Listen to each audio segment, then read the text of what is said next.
The cruel Roman tax collector humiliated a poor widow. 3 days later, his life was destroyed. She had only 2 coins left. That was all that remained of her life. 2 small bronze coins, worn smooth by years of desperate hands passing them from one person to the next. She clutched them in her palm the way a drowning woman clutches a rope, knowing that if she let go, there would be nothing left between her and the abyss. Her name was Miriam. She was 53 years old, though she looked 70. Her husband, Eli, had died 2 winters ago from a fever that swept through the lower district of Caesarea like a silent executioner. He had been a sandal maker, not a wealthy man, but an honest one. When he died, he left Miriam the small house, a few tools, and the memory of 30 years of a quiet, dignified life. The house was gone now, sold to pay the first round of taxes. The tools were gone too, traded for bread during the famine months. All that remained were 2 coins, and the man walking toward her through the marketplace was about to take those as well. His name was Gaius Petronius Varro. And the moment you heard that name in Caesarea, you looked away. You found something very interesting to stare at on the ground. You suddenly remembered an urgent errand on the other side of the city, because Gaius Petronius Varro was the imperial tax collector for the district of Caesarea Maritima, appointed directly by the governor's office, protected by the full authority of Rome. And he had not spent a single day of his 10 years in that position being anything other than exactly what he was, a predator in an official robe. He was 41 years old, broad-shouldered, with the kind of face that might have been handsome once, but had been slowly ruined by a decade of cruelty. The lips too thin, the eyes too flat, the jaw too set in the permanent expression of a man who has decided that other people exist primarily as a source of income. He walked through the marketplace the way a hawk circles above a field, slowly, deliberately, missing nothing. And on this particular morning, a Tuesday in late September, in the 43rd year of the reign of Emperor Claudius, he had noticed Miriam. She was standing near the bread stall, and she had made the fatal mistake of hesitating. That was all it took with Varro. Hesitation meant something to hide. Something to hide meant something owed. Something owed meant an opportunity. He stopped in front of her. He was a full head taller than she was, and he used that height the way he used everything, as an instrument of pressure. Miriam, widow of Eli the sandal maker, he said. He always used full names and occupations. It reminded people that he had records, that he knew things, that there was nowhere to hide. Miriam looked up at him with the particular expression of someone who has already been destroyed and is simply waiting to find out how the next blow will land. Collector Varro, she said quietly. You owe 3 months of the widow's levy, he said. 14 denarii. The marketplace had gone quiet. Not silent. The sounds were all still there. The distant calls of merchants, the braying of a donkey somewhere behind the spice stall. But the human sounds had stopped. The conversations, the haggling, the laughter. Every person within 30 feet had suddenly become very still, in the way that small animals go still when a predator passes nearby. I paid last month, Miriam said. Her voice was steady, which cost her something. I paid Marcus, your assistant, 8 denarii. Marcus has no record of that payment. I have no receipt, she admitted. He said he would bring it the following day. He never came. Varro smiled. It was not a warm smile. Then, I have no record of payment, he said, and you have no proof of payment. Which means, under imperial law, the debt stands. 14 denarii, he paused, plus the penalty for late payment. That brings it to 19.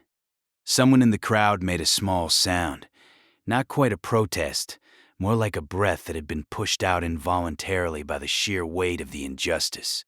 Varro's eyes moved toward the sound with the speed of a striking snake, and whoever had made it found something extremely urgent to examine on the ground. 19 denarii, Miriam repeated. Her hand closed tighter around the 2 coins. "I have 2. "Then I will take the 2, said Varro, "and you will owe 17, and the interest on 17 will begin accumulating at the standard imperial rate of—" "That is all I have in the world," Miriam said. She had not meant to say it. The words came out before she could stop them, pushed out by something beyond humiliation, a kind of raw, animal desperation that has no room left for dignity, because dignity has already been spent. Varro looked at her for a long moment. Then he reached out and took the 2 coins from her hand. "Then you owe 17, he said pleasantly. "I suggest you find a way to earn it." He looked at her age, at her worn clothes, at her worn hands, and added, with a small smile that the crowd would remember for years, "Though I confess I struggle to imagine how." He walked away. Behind him, Miriam stood in the marketplace with an open, empty hand, surrounded by people who had watched everything happen and done absolutely nothing. Because what could they do?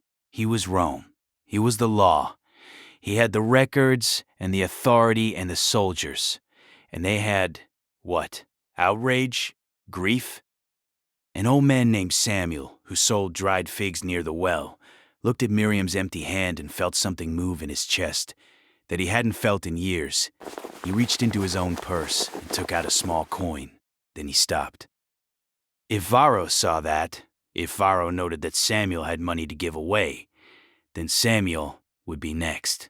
There was always another levy, always another penalty, always another creative interpretation of imperial law that just happened to result in more coins finding their way into Varro's personal strongbox. Samuel put the coin back. He told himself he would help her another way, later, when it was safer. He did not help her another way. He did not help her at all. And Miriam walked home to the empty house where Eli's ghost still seemed to sit in the corner by the window. And she sat down on the floor. Not on the chair, the floor. Because the chair was one of the last things left and she was afraid to use it too much. And she pressed her forehead against her knees and allowed herself, very briefly, to weep. The village talked about it, of course. In Caesarea, people talked about Varro the way people in flooded towns talk about the river, constantly, obsessively, in lowered voices, always calculating how much worse it might get. That evening, in the back room of a wine shop near the harbor, the conversation among the regulars turned, as it always did, eventually, to the tax collector. He took her last 2 coins, said a carpenter named Demetrius, who had witnessed the scene in the marketplace. She told him it was everything she had. He smiled and took them anyway. "What did you do?" asked his friend Philip. Demetrius looked into his cup. "What could I do?" "Something," said Philip. "Anything. Easy to say. Not easy to say. Easy to say would be saying nothing. I'm saying something. And what exactly are you going to do about Varro, Philip? You going to march up to him and demand he return 2 coins to a widow? He'll have you audited. He'll find 17 different taxes you've underpaid over the last 10 years, and you'll lose your boat." Philip, who did indeed have a boat, and did indeed have complicated feelings about the accuracy of his own tax declarations, was quiet. "That's what I thought," said Demetrius. There were 7 other men in the room, and all of them nodded, or looked away, or found the middle distance very interesting. Because Demetrius was right. That was the genius of Varro's system, not just the corruption itself, but the way the corruption made everyone complicit in it. To stand up against him was to invite scrutiny. And scrutiny was dangerous for anyone who had ever made a small calculation in their own favor, paid a little less than they owed, stretched a definition slightly beyond its proper meaning. Nobody in Caesarea was innocent enough to challenge the man who controlled the records. And Varro knew that. He had known it for 10 years, and he had built his entire empire of petty tyranny on that foundation. The universal human fear of examination.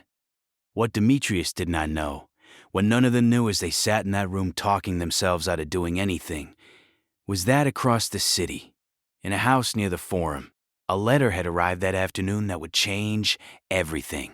Gaius Petronius Varro felt untouchable because, for 10 years, he had been untouchable. This is the thing about corruption at a certain level of success. It begins to feel like the natural order. The coins that flowed into his strongbox had been flowing there for so long that they no longer felt like stolen money. They felt like his money.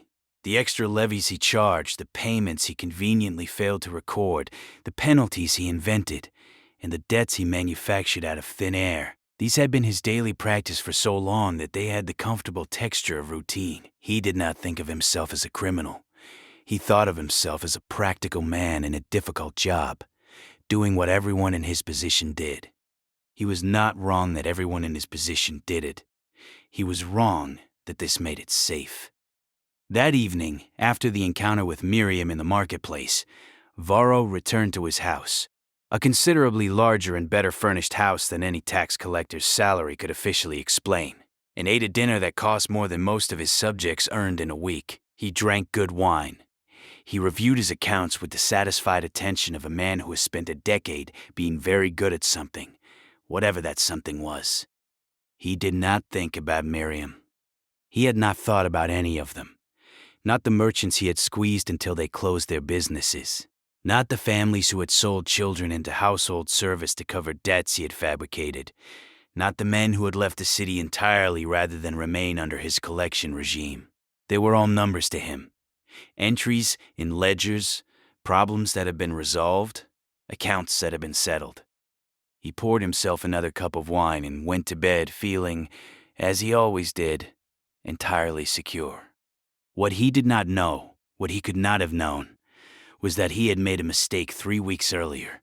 A small mistake, the kind that seems insignificant at the time. A merchant named Tobias, whom Varro had been systematically destroying through a series of creative tax assessments, had written a letter. Tobias was not an important man. He was a trader in textiles, middle-aged, methodical, and possessed of a quality that Varro had fatally underestimated: patience. Tobias had spent 8 months carefully documenting every interaction with Varro's office, every payment, every receipt, every discrepancy, every invented penalty. He had done it quietly, without telling anyone, keeping his records in a second set of books that he stored not in his shop, but in the house of his brother-in-law across the city. And 3 weeks ago, Tobias had sent a copy of those records, along with a carefully worded letter, to a man he had met once, briefly, at a trade gathering in Antioch 2 years ago. A man who had seemed, in that brief encounter, like someone who might actually care about the difference between how things were supposed to work and how they actually worked. That man's name was Marcus Junius Silanus. And on the Tuesday evening, when Varro was drinking good wine and feeling untouchable, Marcus Junius Silanus was reading Tobias's letter for the second time, in a house near the Forum in Caesarea, with an expression on his face that people who knew him well would have recognized immediately. It was the expression he wore when he had made a decision. Marcus Junius Silanus had arrived in Caesarea that morning. He had not announced his arrival. He had not sent advance notice to the governor's office, or to any of the official administrative structures of the city. He had traveled with a small retinue, his personal secretary, 2 assistants, and 4 soldiers, and he had entered the city through the harbor gate like an ordinary traveler, which he was not. He was a special investigator appointed by the Imperial Audit Commission, a body that had been created 15 years earlier, after a series of spectacular corruption scandals in the eastern provinces had cost the imperial treasury enough money to fund a small war. The commission existed for one purpose: to find the men who were stealing from Rome and destroy them. Silanus was 48 years old, thin in the way that very busy people are thin. Not from lack of food, but from a metabolism that seemed to run on purpose rather than calories. He had a scholar's face and a soldier's eyes, and the combination unsettled people, because they would start a conversation expecting an academic and find, halfway through, that they were being systematically interrogated. He had not come to Caesarea specifically for Varro. He had come for a broader review of the district's accounts, a routine audit of the kind the commission conducted every several years in each province. But Tobias's letter had arrived 3 weeks ago, and Silanus had read it, and then he had read it again. And then he had taken out the preliminary regional reports his office had compiled and cross-referenced them against Tobias's numbers, and what he had found had rearranged his priorities considerably. The discrepancies were not small. In a region with Caesarea's commercial activity and population base, the tax revenues being reported to the imperial treasury should have been, based on the commission's internal models, somewhere between 45 and 55,000 denarii annually. The amounts actually being recorded and forwarded to Rome had been, for each of the past 7 years, between 28 and 32,000 denarii. The gap between what should have been collected and what was being reported was not a rounding error. It was not accounting slippage. It was not the ordinary friction of a complex system. It was roughly 20,000 denarii per year every year, for a decade. 200,000 denarii, stolen from the imperial treasury, from the residents of this district, from the widow Miriam and 1,000 others like her. Silanus had arrived in Caesarea with the letter of Tobias in one hand and 10 years of financial records in the other. And he had spent his first afternoon in the city doing what he always did when he arrived somewhere new. He walked around. He visited the marketplace. He stopped at the wine shop near the harbor. He sat down near the well in the plaza and watched people, the way a physician watches a patient, not for what they said, but for what their bodies revealed without meaning to. What he saw in Caesarea was a city living in fear, not the dramatic, visible fear of an occupied territory or a city under siege, something quieter and more corrosive. The way people's eyes moved in the marketplace, checking, calculating, measuring risk before they spoke, the pauses before answers, the way certain subjects arrived and then quickly departed from conversations, the collective flinch that he observed whenever anyone near the tax office was visible. He had seen this before, in other cities, in other provinces. He knew exactly what it meant. That evening, back in his rented house near the Forum, he had read the letter again and made his decision. He sent his secretary to locate a man named Tobias, the textile merchant. Then he sent his second assistant to find out whatever he could about a widow named Miriam, whose story had come to him secondhand from 3 separate people in his afternoon walk, each person mentioning it as if it were simply the most recent example of something they had been watching for years. Then Silanus sat down at his desk, opened his ledger, and began to work. The next morning, Silanus was already at work when his assistant returned with information about Miriam. She was living, the assistant reported, in a room above the workshop of a woman who made oil lamps, who had taken her in out of charity. She had no income. She had no family in the city. Her one surviving son worked on ships and was currently somewhere between here and Alexandria. She was eating because neighbors brought food, anonymously, left at the door in the night so that Varro couldn't note it as evidence of financial resources she hadn't declared. This last detail Silanus recorded carefully. A city where the poor had to perform poverty in secret to avoid being taxed on gifts of bread. This was a city that had been comprehensively broken. Tobias arrived at midday, nervous, his eyes going immediately to the door when he entered, and then to the windows. Silanus waited until he had sat down before speaking. "Nobody knows you're here," Silanus said. "I had you brought through the back street. Your wife thinks you're at a meeting with a cloth supplier. You are safe." Tobias looked at him for a long moment, as if calculating the probability that this was true. "Are you?" he asked. It was a sharp question. Silanus respected it. "Tell me about the secondary ledger," he said, instead of answering, because the answer to Tobias's question was complicated and depended partly on what the ledger contained. Tobias told him. It took 2 hours. Tobias had been documenting Varro's operation for 8 months with the methodical precision of a man who spent his working life tracking the movement of goods across great distances and had simply applied that same precision to tracking the movement of money into one corrupt official's strongbox. He had dates. He had amounts. He had the names of merchants who had paid fees that were never recorded. He had the system that Varro's assistant Marcus used to collect payments off the books, a system of small tokens, different colors for different amounts, that allowed transactions to occur without written records. He had the names of 3 other officials who received a portion of the unrecorded revenue in exchange for their silence: 2 administrators in the governor's office, 1 officer in the city's small garrison. When Tobias was finished, he looked at Silenus with the expression of a man who has been carrying something very heavy for a very long time, and has just been allowed to put it down. "Will it matter?" Tobias asked. "I have seen men bring complaints before. Things quiet down for a while. Then it gets worse." "Where were those complaints directed?" Silenus asked. "The governor's office." Silenus nodded. "2 of your 3 names are in the governor's office," he said. Tobias was quiet for a moment. So they were protecting him. "They were protecting themselves," said Silenus, "which amounts to the same thing." He looked at Tobias. "I am not from the governor's office. I am not from anything in this province. I answer to the commission in Rome, which answers to the emperor. There is no one in this city with the authority to stop what I'm about to do." He said it simply, without drama.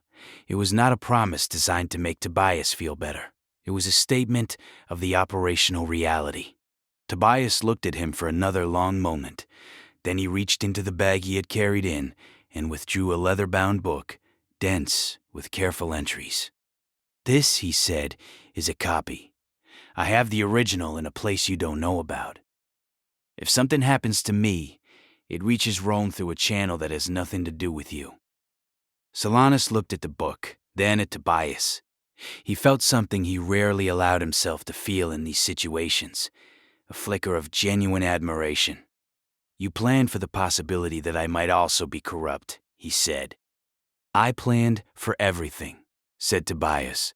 Over the next 24 hours, Silenus moved with the careful, methodical speed of a man who has conducted this particular operation many times before, and knows that the margin between success and catastrophe is almost entirely a matter of sequence. First, he sent sealed orders, written himself in his own hand with his commission seal, to the commander of the regional legion stationed 2 hours outside the city. The orders were legal, direct, and carried enough imperial authority to make the commander sit up very straight when he read them. They required him to provide 6 additional soldiers under the direct command of Silenus's officer to be available in Caesarea by dawn of the following morning. The soldiers were not told what they were for. Ben Silenus spent 14 hours in his rented house, going through 10 years of official tax records for the Caesarea district. He had brought copies with him, copies that Varro did not know existed, pulled from the central archives in Rome before Silenus had left the capital. He cross-referenced them against Tobias's ledger entry by entry, building the kind of case that doesn't just convict a man, but makes it impossible for anyone, anywhere, to argue that a mistake had been made. By the time he finished, it was nearly dawn. His secretary had fallen asleep at the table. Silenus sat alone in the lamplight, surrounded by documents, and looked at the total. 237,000 denarii, over 10 years, from this one district. He had seen larger cases, but he had also seen smaller ones that had destroyed more lives in proportion to the numbers, and this was one of those. This was a city that had been systematically bled by a single man, slowly enough that each wound seemed survivable, quickly enough that the cumulative effect was catastrophic. He thought, briefly, of Miriam, of the 2 coins. Then he began writing the formal indictment. Dawn came to Caesarea on a Thursday morning with the particular golden clarity of early autumn in the eastern Mediterranean, the light coming off the harbor in long, bright angles that made the city look, for approximately 20 minutes, like something out of a painting. Varro was still asleep when they came for him. He heard the soldiers first, the distinctive sound of hobnailed boots on stone, moving in the coordinated way that soldiers move when they are not walking somewhere but arriving somewhere, which are two very different sounds. He was awake before they reached his door, sitting up in the darkness of his bedroom, with the immediate alertness of a man whose conscience, however deeply buried, never entirely sleeps. Then the door opened, and in the doorway stood a man Varro had never seen before, holding a lamp in one hand and a rolled document with a red seal in the other. "Gaius Petronius Varro," said Silanus. "I am Marcus Junius Silanus, Special Investigator of the Imperial Audit Commission, acting under direct authority of the Emperor's Treasury Administration. You are under formal investigation for systematic tax fraud, misappropriation of imperial revenues, extortion of private citizens, and conspiracy with officials of this province. You will come with me."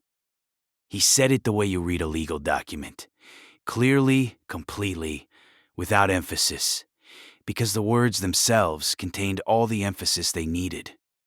Varro sat in his bed and stared at this man for what was probably 5 seconds, but felt considerably longer. His mind, moving quickly because it was a quick mind, this was part of his problem actually, the quickness, because slow men are often stopped by their own caution, cycled through his options. He could deny. He had no records of any irregularities. He was very certain of that, because he had spent 10 years making sure of it. He could appeal to the governor, but the way this man had stated his authority, direct authority of the Emperor's Treasury Administration, suggested that the governor was not a useful resource here. He could look for the informant. Someone had talked. He could... "I would advise you," said Silanus, watching him with the expression of someone watching a very familiar thought process play out in real time, "not to think about who talked. It will not help you. The case against you is not built on testimony alone. Please get dressed." Varro got dressed. The formal announcement was made in the forum in mid-morning, which was when the forum was fullest, when the merchants and shopkeepers and householders and workers of Caesarea gathered for the day's business and news. It was not an accident that Silanus had chosen mid-morning. He had chosen it deliberately, for the same reason he had chosen the forum, and not a private chamber. Varro had humiliated Miriam in public. The accounting would be public too. Silanus read the indictment himself, standing on the steps of the city administration building, his voice carrying across the forum with the clear projection of a man accustomed to making things official in large spaces. He was not dramatic about it. He read each charge plainly: the systematic underreporting of collected revenues, the confiscation of payments without recording them, the fabrication of debts and penalties, the conspiracy with named officials of the provincial administration, the specific calculation of imperial funds diverted over 10 years, 237,000 denarii. The number landed in the forum like a stone dropped into still water. The ripples spread outward in silence. Then Silanus said the name of each of the 3 co-conspirators, the 2 administrators from the governor's office, the garrison officer, and as he said each name, one of his soldiers stepped forward and placed a hand on the shoulder of the person named. All 3 had been positioned in the forum in advance, brought there on the pretext of official business, and none of them had understood until this moment why they were there. Varro stood between 2 soldiers in the forum where he had spent 10 years walking as a predator walks through a field. He was still in his official robe. They had let him dress properly, because Silanus wanted the full weight of the fallen dignity to be visible. He did not look at the crowd. He looked at a point slightly above the crowd, the way people look when they are trying very hard not to be where they are. Silanus finished reading. There was a silence. Then, from somewhere near the back of the crowd, someone began to clap, a single pair of hands, slow and deliberate. Then another pair joined. Then another. It was not triumphant applause. It was something more complicated. The sound of people who have been silent for a very long time and are discovering, with some surprise, that they are allowed to make noise. Varro was removed from office, formally and publicly, by the reading of a commission order that stripped him of his authority, his title, and the protections they conferred. His house, the house that had always been too large and too fine, was sealed by soldiers pending inventory. His strongbox, which his assistant had obligingly carried from the house under the impression that it was being moved for safekeeping, was opened in front of witnesses. The contents would be counted and compared against the official record of his salary over 10 years. The discrepancy, when calculated that afternoon, was 109,000 denarii, more than 1,000 years' wages for an ordinary worker in Caesarea, in one man's private strongbox. The tribunal convened 2 days later in the main hall of the administration building, with Silanus presiding as the commission's representative, 2 civic officials serving as legal witnesses, and a scribe recording every word. It was not a long tribunal. This was not because the case was simple. It was extensively documented, but because Varro, faced with the physical evidence of Tobias's ledger, the commission's comparison records, and the testimony of 11 merchants who had paid unrecorded levies and had kept their own notes, made the calculation that a man of his intelligence eventually makes when he can see every exit has been closed. He confessed, not with remorse. Silanus had conducted enough of these to be able to tell the difference, and this was not remorse, this was strategy. The calculation that confession offered a marginally better outcome than contested conviction, but he confessed completely, naming the co-conspirators, describing the collection system, accounting for the money. The sentencing was straightforward under imperial law. Varro's personal assets, the house, the furnishings, the strongbox contents, the investments he had made under various names, were confiscated in full. He was stripped of his citizenship, which in Rome's legal system was not a symbolic punishment, but a profound one, removing at a stroke every protection and right that citizenship conferred. He was sentenced to 5 years of labor, which in practice meant the kind of grinding, supervised work in the quarries or on public construction that turned a man of 41 into an old man very quickly. His 3 co-conspirators received lesser but still severe punishments proportional to their involvement: demotion, fines, removal from public service. Marcus, his assistant, who had been the primary instrument of the collection scheme, was sentenced to 3 years. The confiscated funds were partially returned to the imperial treasury, and a portion that Silanus had argued for specifically in writing to the commission before he left Rome, was designated as restitution to documented victims of fraudulent collection in the district. Silanus spent the next 3 days going through records, working with Tobias and several other merchants who had maintained their own accounts, creating the most complete list he could of people who had paid fraudulent levies over the past 10 years. Miriam's name was on the list many times. On the 5th day after Varro's arrest, a messenger came to the lampmaker's workshop where Miriam had been living. He brought her to the administration building, and she came slowly, because the last time an official messenger had come for her, it had not been good news. She sat in a small room off the main hall while Silanus' secretary checked her name against the list and calculated the total of documented fraudulent payments. Then Silanus came in himself. He sat across the table from her. He was not a warm man. Warmth was not exactly the right instrument for the work he did, but he was a precise one, and precision, in this context, was its own kind of care. Miriam, widow of Eli, he said, which was the same way Varro had addressed her, but from Silanus it sounded different, like an acknowledgement rather than a summons. Yes, she said. The commission has determined that you were subjected to fraudulent levies and unauthorized collections over a period of 6 years, he said. He named the total.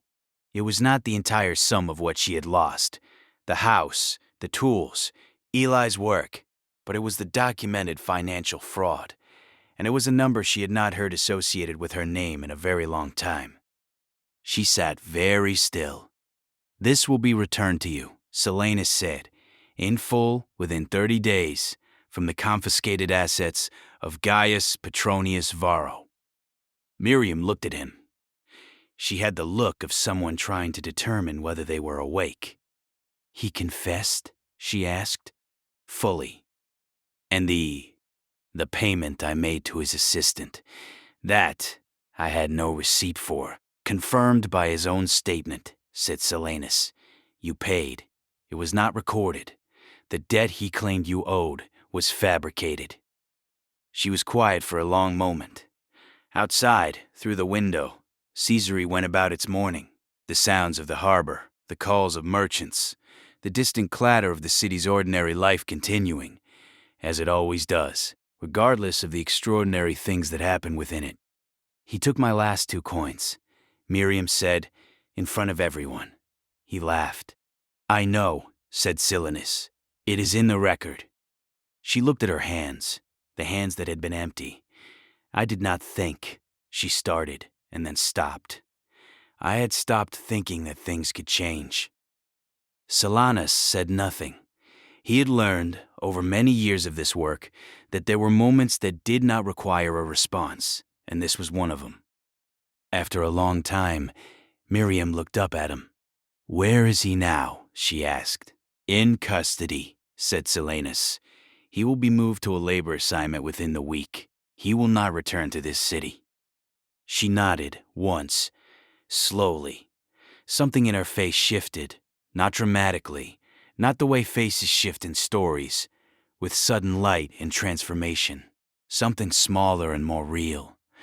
The particular settling of a person who has been holding themselves rigid against a pressure that has finally been removed, and is only now beginning to understand that they no longer have to hold. "Samuel," she said suddenly, "the fig seller, he wanted to help me that day. I could see it. He was afraid." "Most people were afraid," said Silanus.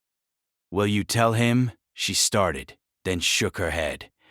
"No, I will tell him myself." She stood up. She straightened her clothes with a gesture that was purely habitual. The instinct of dignity practiced so long it had survived even when dignity seemed to have nothing left to cling to. "Thank you," she said to Silanus. "You are owed it," he said simply. "That is all this is." Varro was taken from Caesarea on a gray morning a week later, in a cart with 2 soldiers as escort, dressed now in ordinary clothes because the official robe had been surrendered along with everything else. What he thought during that long ride, nobody recorded. In the Forum, life had already resumed its normal speed. The merchants called out their wares. The fig seller sat by the well. A group of children ran through the square, chasing something or nothing, as children do. She had coins in her hand. Her own coins, from her own money, returned to her by the slow grinding machinery of justice that had finally, unexpectedly worked. She bought bread. She stood in the sunlight of the marketplace and ate a piece of it, right there, in public, without hurrying, without looking around to see who was watching. And Samuel the fig seller from his spot by the well saw her there and felt the thing move in his chest again, that feeling he hadn't felt in years, the one he'd suppressed the day he put the coin back in his purse. It was not pride exactly. It was not exactly relief. It was the feeling of a city beginning, very slowly, very tentatively, to remember what it felt like to be something other than afraid. Rome did not always deliver justice. Its machinery was slow, imperfect, often captured by the very corruption it was supposed to police. The powerful found ways around the rules that the powerless could not. But sometimes, occasionally, unpredictably, in ways that nobody could quite plan for, a letter reached the right hands. A patient merchant kept records for 8 months. A man arrived in a city and walked through its marketplace and saw in the way people held their bodies exactly what kind of place he had come to. And the widow who had been left with nothing got back something that wasn't everything. Nothing ever brings back everything, but was real and was hers and was proof that the arc, however long, however slow, however frequently interrupted, had bent. 2 coins, taken on a Tuesday in the marketplace of Caesarea. And on a Thursday, 10 days later, a man in a cart left the city with nothing, going toward a future that was exactly as hard and as merciless as the future he had built for others. Some things, in the end, are recorded correctly.